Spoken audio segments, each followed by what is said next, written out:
al-muhtakiru mal'un. Umar radhiyallahu anhu berkata bahwa Rasulullah sallallahu alaihi wasallam bersabda, barang siapa yang membawa rezeki, bahan makanan dan sebagainya dari luar untuk memberikan kemudahan kepada orang lain, ia akan diberi rezeki, dan barang siapa yang menahannya, ia akan dilaknat. Riwayat Ibnu Majah, Darimi dalam kitab Mishkat. Umar radhiyallahu anhu berkata bahwa Rasulullah sallallahu alaihi wasallam bersabda, barang siapa yang membawa rezeki, bahan makanan dan sebagainya dari luar untuk memberikan kemudahan kepada orang lain, ia akan diberi rezeki, dan barang siapa yang menahannya, ia akan dilaknat. Hadis riwayat Ibnu Majah, Darimi dalam kitab Mishkat. Terangan. Faqih Abu Laith Samarkandi rahmatullahi berkata bahwa yang dimaksud orang yang membawa dari luar adalah pedagang yang membeli barang dari kota lain untuk dijual kepada orang-orang. Maka ia akan diberi rezeki oleh Allah Subhanahu wa taala, karena orang-orang dapat mengambil manfaat darinya. Dan orang-orang akan mendoakannya.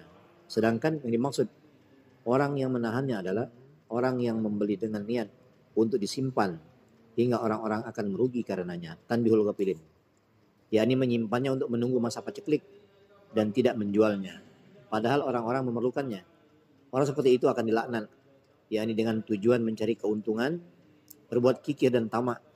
Ia membeli bahan-bahan yang sangat diperlukan orang-orang dalam kehidupannya, lalu menyimpannya dan menunggu waktu paceklik.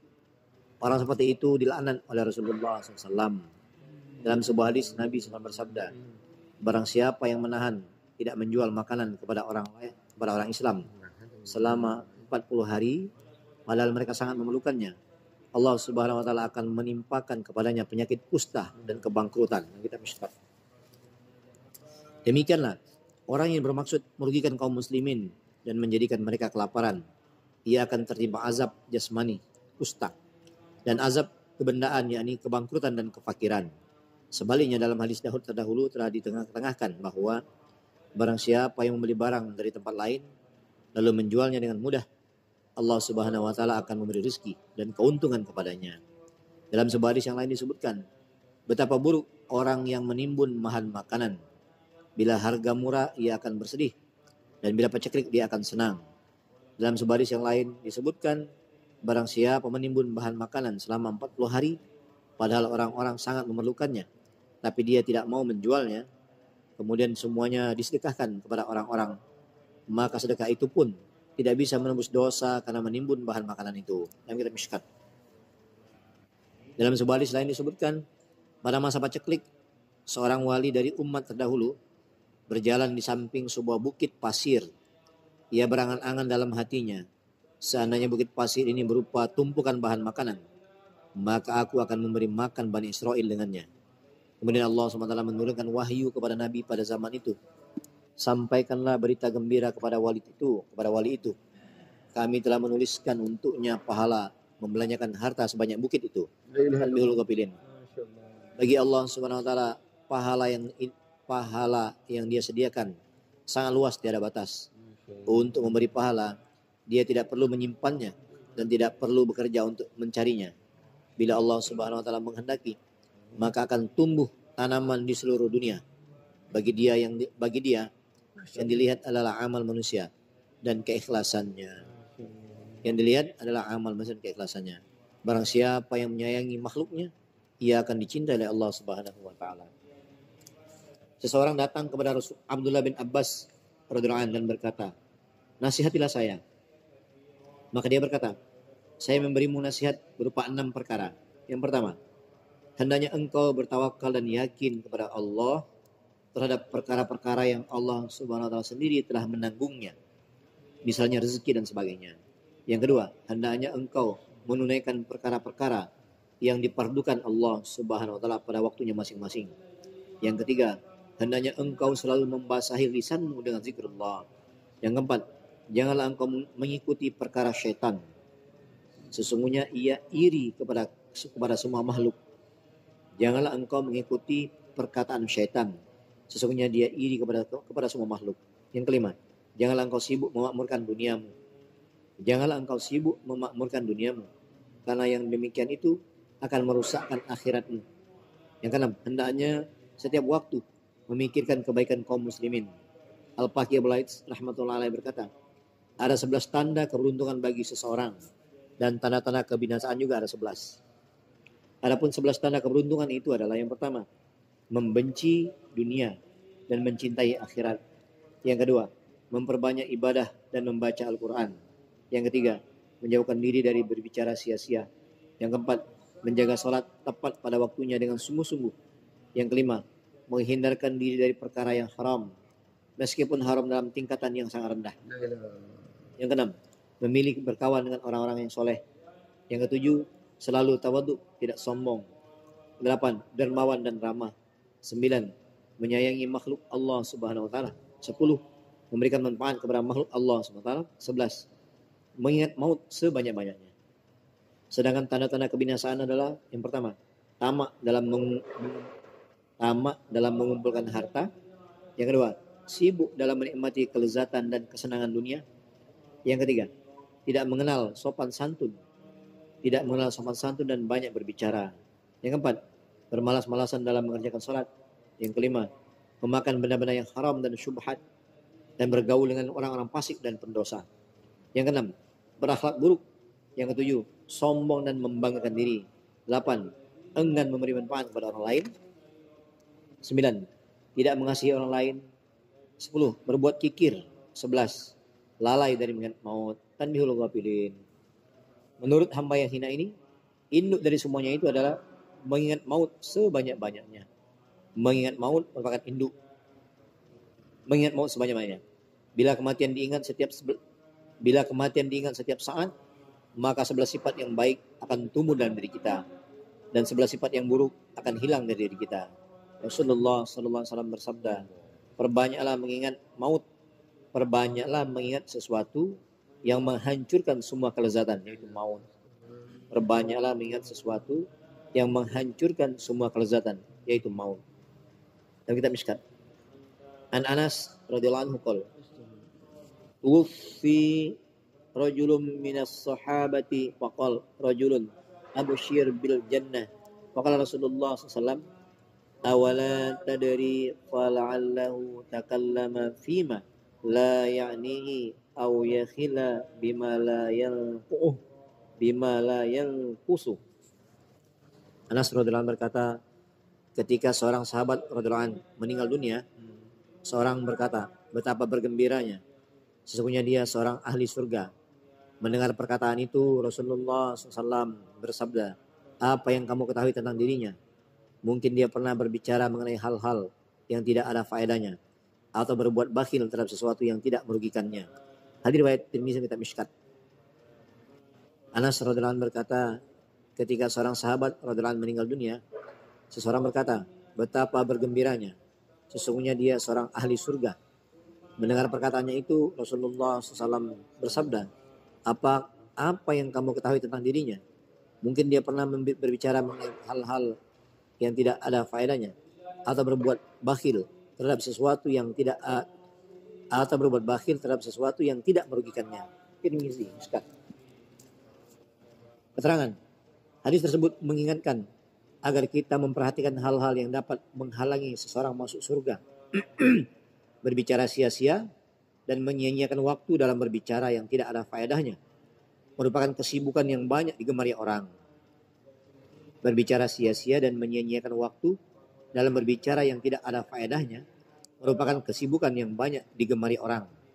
Jika diperhatikan, sangat sedikit majelis yang terbebas dari bicara sia-sia.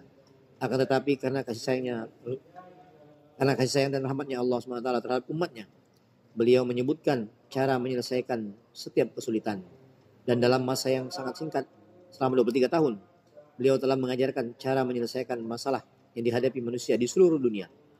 Rasulullah SAW bersabda, hendaknya membaca doa kafaraah majelis.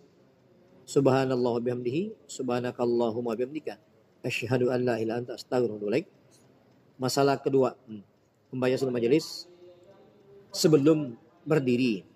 Masalah kedua yang disebutkan dalam hadis ini adalah bakhil terhadap benda yang dimiliki oleh seseorang. Padahal jika benda itu diberikan kepada orang lain, ia tidak akan mengalami kerugian sedikit pun. Dalam hadis yang lain, kisah ini diceritakan dengan terperinci. Di dalamnya Rasulullah SAW bersabda, Mungkin dia berbicara mengenai hal-hal yang tidak ada faedahnya, atau bakhil untuk memberikan benda-benda yang tidak ada faedahnya. Kanzul Umal. Banyak berkata, banyak perkara yang kita anggap biasa-biasa saja. Padahal di sisi Allah Subhanahu wa taala sangat tinggi derajatnya jika dilihat dari segi pahala dan azabnya. Dalam sebuah hadis Sahih Bukhari disebutkan seseorang mengucapkan dari lisannya kata-kata yang diridhoi Allah Subhanahu wa taala. Ia menganggap ucapannya itu tidak penting, tetapi ucapannya itu menyebabkan derajatnya sangat tinggi. Dan ada seseorang yang mengucapkan kata-kata yang dibenci oleh Allah Subhanahu wa taala. Ia tidak menghiraukan ucapannya itu, tetapi karena ucapannya itu, ia akan dicampakkan ke dalam neraka. Dalam sebuah hadis yang lainnya disebutkan, ia akan dimasukkan ke dalam surga, ia akan dimasukkan ke dalam neraka yang sangat dalam, sejauh timur dan barat. Ini kita Mishkat.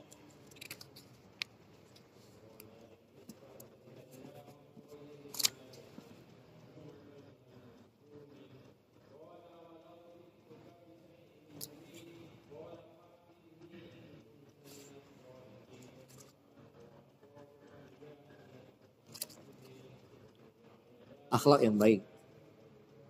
An Abi Qatadah radhiyallahu anhu qala sami'tu Rasulullah sallallahu alaihi wasallam yaqul man sarrahu ayyujahu Allahu min qurabi yaumal qiyamah falyanfisu an mu'syirin aw yadha anhu.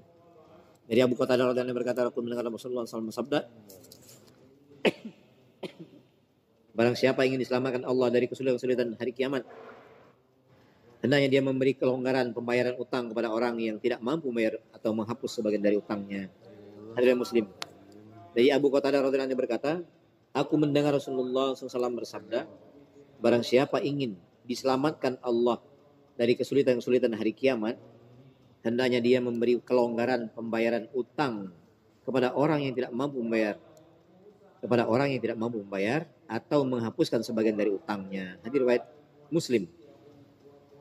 An Anas radhiyallahu anhu qol khadamtun Nabi sallallahu alaihi wasallam asyra sinina bil madinati wa ana gulam laisa kullu amri kama yashtahi sahibi ay yakuna alaihi ma qala li fiha uffin qattu wa ma qala li lima fa'alta hada am alla fa'alta hada. Dari Anas radhiyallahu anhu dia berkata, aku telah melayani Nabi SAW selama 10 tahun di Madinah. Sedangkan aku adalah seorang anak yang tidak semua perbuatanku sesuai dengan yang diinginkan sahabatku Rasulullah SAW. Beliau sama sekali tidak pernah berkata hus, dan tidak pernah pula berkata kepadaku, mengapa kamu lakukan ini? Atau mengapa itu tidak kamu lakukan? Hadis riwayat Abu Daud. Dari Anas radhiyallahu anhu berkata, aku telah melayani Nabi SAW selama 10 tahun di Madinah. Sedangkan aku adalah seorang anak yang tidak semua perbuatanku sesuai dengan yang diinginkan sahabatku yaitu Rasulullah SAW. Beliau sama sekali tidak pernah berkata hus, dan tidak pernah pula berkata kepadaku, mengapa kamu tidak lakukan ini? Atau mengapa itu tidak kamu lakukan? Hadis riwayat Abu Daud. An Abi Hurairah radhiyallahu anhu anna rajulan qala lin Nabi sallallahu alaihi wasallam ausini qala la taghdab faraddada miraran qala la taghdab. Dari Abu Hurairah dan bahwasanya seorang laki-laki berkata pada Nabi SAW, nasihatilah aku. Beliau bersabda, jangan marah. Kemudian dia mengulanginya lagi berapa kali, dan beliau tetap menjawab, jangan marah. Hadis riwayat Bukhari. Dari Abu Hurairah bahwasanya Nabi SAW, seorang laki-laki berkata pada Nabi SAW, nasihatilah saya. Beliau bersabda, jangan marah. Kemudian dia mengulanginya berapa kali, dan beliau tetap menjawab, jangan marah. Hadis riwayat Bukhari. An Abi Hurairah qala anna Rasulullah sallallahu alaihi wasallam qala laisa syadid bis-sur'ah innama syadidul ladzi yamliku nafsu indal ghadab. Dari Abu Hurairah radhiyallahu anhu bahwasanya Rasulullah SAW bersabda, orang yang kuat bukanlah orang yang selalu menang bergulat. Sesungguhnya orang yang kuat adalah orang yang mampu menguasai dirinya ketika dia marah. Hadis riwayat Bukhari. Dari Abu Hurairah radhiyallahu anhu bahwasanya Rasulullah SAW bersabda, orang yang kuat bukanlah orang yang selalu menang dalam bergulat. Sesungguhnya orang yang kuat adalah orang yang mampu menguasai dirinya ketika dia marah. Hadis riwayat Bukhari. An Abi Dzarrin radhiyallahu anhu qala inna Rasulullah sallallahu alaihi wasallam qala lana idza ghadiba ahadukum wa huwa qa'im falyajlis fa in dhahaba anhu al-ghadab wa illa falyatahij. Dari Abu Dzar radhiyallahu anhu berkata, sesungguhnya Rasulullah sallallahu alaihi wasallam bersabda kepada kami, bila salah seorang kalian marah dalam keadaan berdiri, maka hendaklah dia duduk. Jika kemarahan itu telah hilang, maka cukuplah ia duduk. Jika tidak, hendaklah dia berbaring. Hadis riwayat Abu Daud.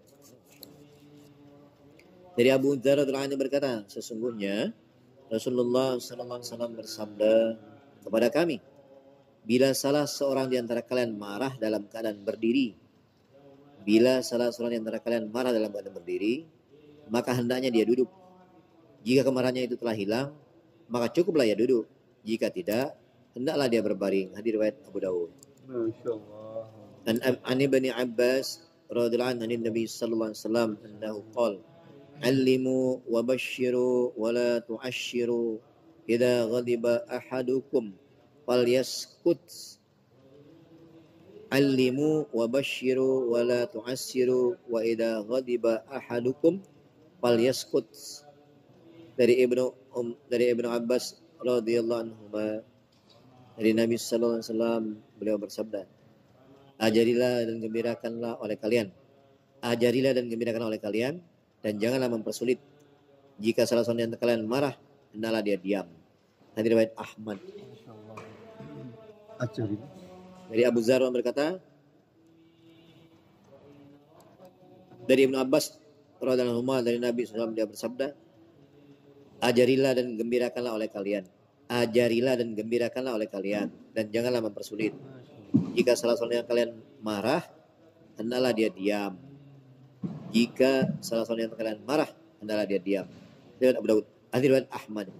An Atiyah radhiyallahu anha qala qala Rasulullah sallallahu alaihi wasallam, innal ghadaba minasyaitan wa inna syaitan khuliqa minan nar wa innama tudfa'un nar bil ma' fa idza ghadibu ahadukum falyatawadda. Dari Atiyah radhiyallahu anhu, dia berkata, Rasulullah SAW bersabda, sesungguhnya kemarahan itu dari syaitan, sedangkan syaitan diciptakan dari api, dan api bisa dipadamkan dengan air. Maka bila seorang dari kalian marah, hendaklah dia berwudu. Hadis riwayat Abu Daud. Dari Atiyah radhiyallahu anhu, dia berkata, Rasulullah SAW bersabda, sesungguhnya kemarahan itu dari syaitan, sedangkan syaitan itu diciptakan dari api, dan api bisa dipadamkan dengan air. Maka bila seseorang dari kalian marah, hendaklah dia berwudu. Hadis riwayat Abu Daud. Insyaallah. Yang kita baca menjadikan iktimat, mengamalkan yang terbaik. Insyaallah. Subhanakallahumma wa bihamdika.